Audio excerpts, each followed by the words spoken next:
Today is day 20 of Margari Masam. I'm rendering a Sanskrit composition by Saint Jayadeva. The theme of it is the love of Radha and Krishna, symbolizing the longing and striving of the individual for communion with God, culminating in their blissful union. This song is set to Valachi Ragam and Adi Talam. निन्दति चन्दनमिन्दु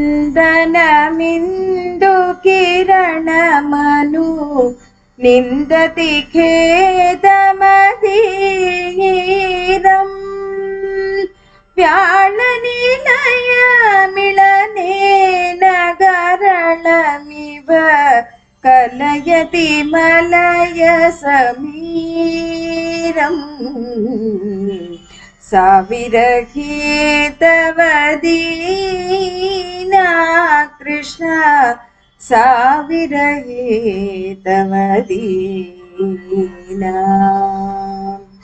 Madhava मनसिज विशिक भयादिव भावनया त्वयि लीना साविरही तव दीना कृष्ण साविरही तव दीना ध्यानलयेन पुरा परिकल्प्य भवन्तमतीव दुरापम्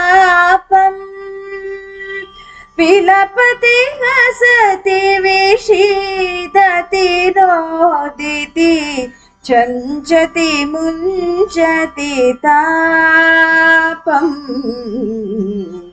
साविरही तव दीना कृष्ण साविरही तव दीना श्रीजयदेव भणितमिदमधिकम् यदि मनसा नटनीयम् हरिविरहाकुलवल्लभ युवति सखी वचनं पठनीयम्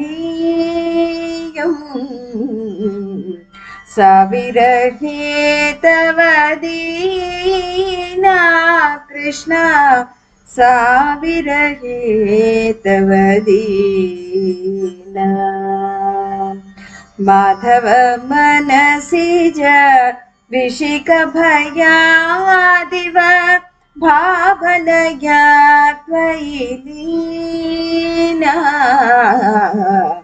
साविरही तव दीना कृष्ण साविरही तव दीना।